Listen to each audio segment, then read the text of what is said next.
श्री सनक जी कहते हैं, नारद जी, अब मैं दूसरे व्रत का यथार्थ रूप से वर्णन करता हूँ। ये व्रत हरि पंचक नाम से प्रसिद्ध है और संपूर्ण लोकों में दुर्लभ है। स्त्रियों तथा पुरुषों के संपूर्ण दुखों का इससे निवारण हो जाता है तथा ये धर्म, अर्थ, काम और मोक्ष की प्राप्ति कराने वाला एवं संपूर्ण मनोरथों और समस्त व्रतों के फल को देने वाला है।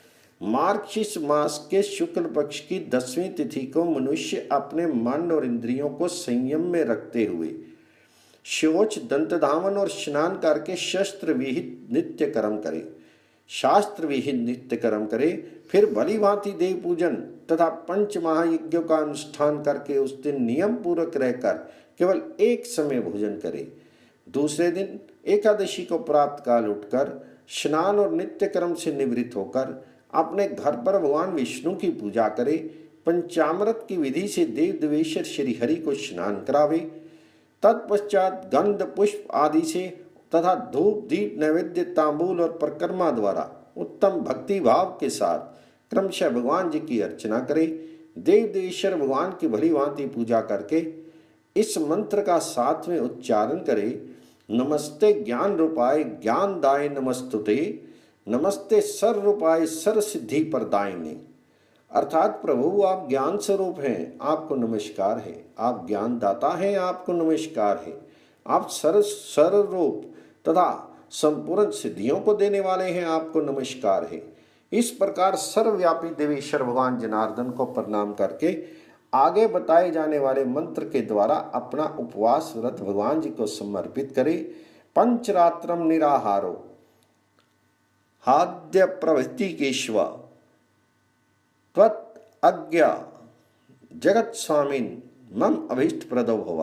अर्थात संपूर्ण जगत के स्वामी केशव, आपकी आज्ञा से मैं आज से 5 रात तक निराहार रहूंगा। आप मुझे मेरी अभीष्ट वस्तु प्रदान करें। इस प्रकार भगवान जी को उपवास समर्पित करके जितेंद्रिय पुरुष रात में जागरण करे। एकादशी, द्वादशी, त्रयोदशी, चतुर्दशी तथा पूर्णिमा को इंद्रिय संयम एवं उपवास पूर्वक इसी प्रकार भगवान विष्णु का पूजन करना चाहिए। एकादशी तथा पूर्णिमा की रात्रि में ही जागरण करना चाहिए।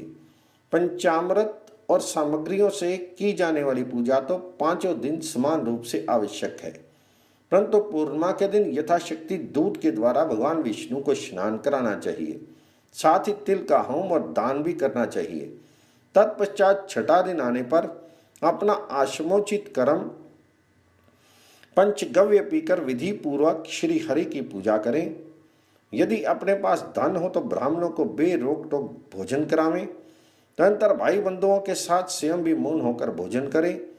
इस प्रकार पौष से लेकर कार्तिक मास के महीनों में भी शुक्ल पक्ष में मनुष्य पूर्वोक्त विधि से इस व्रत को करे। इस प्रकार इस पाप नाशक व्रत को 1 वर्ष तक करे। फिर मार्गशीर्ष मास आने पर व्रती पुरुष उसका अध्यापन करे। एकादशी को पहले के ही भांति निराहार रहना चाहिए और द्वादशी को एकाग्रचित होकर पंचगव्य पीना चाहिए। फिर गंध, पुष्प आदि सामग्रियों से देव जनार्दन की भली भांति पूजा करके जितेंद्रिय पुरुष ब्राह्मण को भेंट दे। मधु और घृत युक्त खीर, फल, सुगंधित जल से भरा कलश और वस्त्र से ढका हुआ पंचरत्न तथा दक्षिणा सहित कलश अध्यात्म तत्व के ज्ञाता ब्राह्मण को दान करें और इस प्रकार प्रार्थना करें। सर्वात्मन सर्वभूतेषु सर्वव्यापन सनातन परम अन्न प्रदानेन सुप्रीतो भव माधव। अर्थात सबके आत्मा, संपूर्ण भूतों के स्वामी, सर्वव्यापी सनातन माधव, आप इस उत्तम अन्न के दान से अत्यंत प्रसन्न हो और इस मंत्र से खीर दान करके यथाशक्ति ब्राह्मण भोजन करावें और स्वयं भी मौन होकर भाई बंधुओं के साथ भोजन करें। जो इस हरि पंचक नामक व्रत का पालन करता है उसका ब्रह्म लोक अर्थात परमात्मा के परम धाम में कभी पुनर्आगमन नहीं होता। उत्तम मोक्ष की इच्छा रखने वाले पुरुषों को ये व्रत अवश्य करना चाहिए। ब्राह्मण, ये व्रत संपूर्ण पाप रूपी दुर्गम वन को जलाने के लिए दावानल के समान है। जो मानव भगवान नारायण के चिंतन में तत्पर होकर भक्ति पूर्वक इस प्रसंग को सुनता है वह घोर पातकों से मुक्त हो जाता है